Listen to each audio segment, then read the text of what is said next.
वो क्या चीज है जो समंदर में पैदा होती है मगर इस वक्त आपके घर में मौजूद है? सही जवाब है नमक। वो कौन सा मुल्क है जहां पहले रंग के कपड़े पहनना जुर्म है?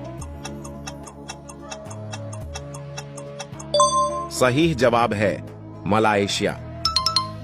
वो क्या चीज है जो आपके साथ चलती है मगर पकड़ी नहीं जा सकती?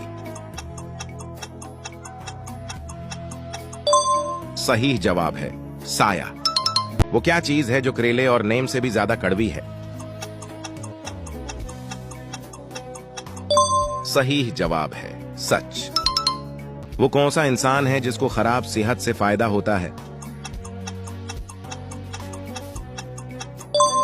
सही जवाब है डॉक्टर। पाकिस्तान का सबसे बड़ा एयरपोर्ट कहां वाक़े है? सही जवाब है कराची में।